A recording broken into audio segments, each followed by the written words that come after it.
Welcome back to Our Issues. I'm Eric Roby. We've been discussing leadership Palm Beach County and the role that they play in helping the current county and with the emerging of leaders in our county. And to discuss more about this interesting program, we have Monte Resnick, who's the immediate past president of this nonprofit organization. So, Monte, why do you think this program is so important to Palm Beach County, and how has it made a difference? Well, Eric, first of all, thanks for having us here this morning. I appreciate that. And that's probably the most paramount question to our organization. You know, why we exist, why we were established, why we exist today.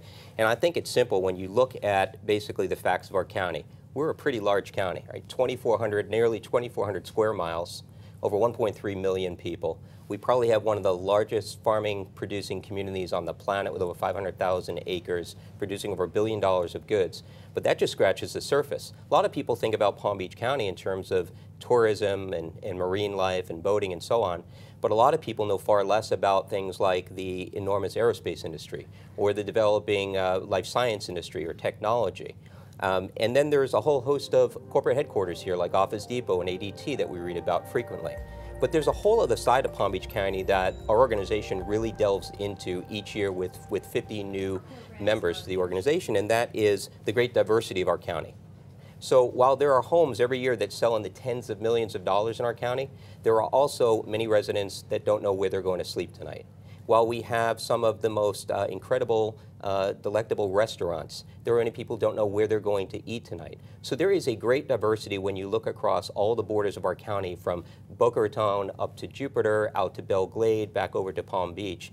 And what we do within our 10-month program, over 9 full session days, is we delve into all the issues of the county so as to create a foundation for our current leaders to do a better job at leading the county, both for the county, for their employers, for the organization, for themselves, to make this a better place to live. So you actually have a process where someone who wants to join the program, they have to fill out a lot of paperwork and they've got to ask to join. How does that work? It's terrific. In fact, we have actually had our application process often referred to as that of a college application. I assure anyone watching this program it is not quite that laborious, but we are looking for a specific type of leader. We're looking for great diversity through different industries and all walks of life and all different cultures and thought processes, but we're looking for existing leaders. As I always say, this is not a leadership training organization, this is a leadership application organization. We have a series of information sessions across the county, usually beginning around January of each year. Our applications for the upcoming year, which actually the class begins in August, these applications are generally due by mid-April. So we have information sessions throughout the county in all 4 quadrants.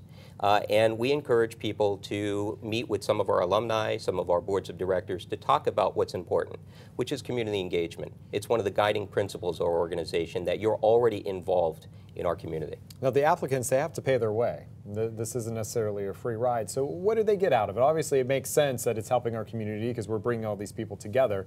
But what does an alumni, what does an applicant get out of this program? You know, Eric, I think it boils down to 4 things. I actually try and make a simple acronym. It's the 4 A's. But it's not just about what the alumni gets out of the organization. I really want to stress that this is about what our community gets because our alumni because our candidates go through the process.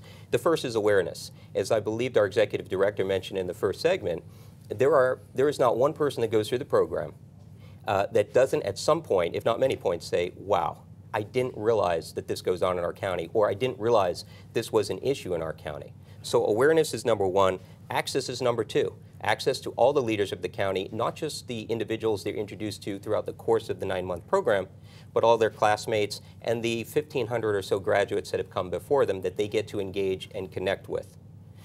Number 3 is the application. It's sort of the so what. So we've gone through this 9-month program. It's sort of like what they allude to in martial arts. Once you become a black belt, that's when the real learning starts. Once you graduate the program is when the real engagement in our organization starts as the 4th A, as an alumni. And so we really look for folks that are committed not just through going through the learning process, but actually become a long-standing member engaged in our community and of the organization. Now, you said the program lasts 9 to 10 months. How exactly does that work? There are field trips that each person goes on? Correct. So it really begins with an overnight retreat. And don't think of this as the typical retreats, these kind of boring people talking to retreats. You're going to be engaging with 50 of your new best friends, and we need the class to get to know each other intimately and very quickly so that they can tackle the deeper issues over the course of the 9 months. Remember, they're only meeting one day a month, and we do this generally on the second Wednesday, unless it's a major holiday. It's the second Wednesday of each month from September through May. And each day over the years has grown to become more of a theme, usually one or two themes. So we'll address themes, major themes in the county like health and human services, public safety, marine, environment, civics and government. And in each day, the class gets together, gets on the bus, goes to various places. By the way, these days are set up almost entirely by our alumni, voluntarily. They're reaching out to the access of their connections, which are generally the leaders in their fields, to talk to the class about what they do, what the issues are, and to really get the class engaged together. It's really interactive learning. They're not just being spoken to, they're asking a lot of great questions. All right, Monte Resnick, the immediate past president of Leadership Palm Beach County, thank you for joining us today. And we're going to be right back. Stay where you are. We're going to be finding out some of the success stories of Leadership Palm Beach County coming up next.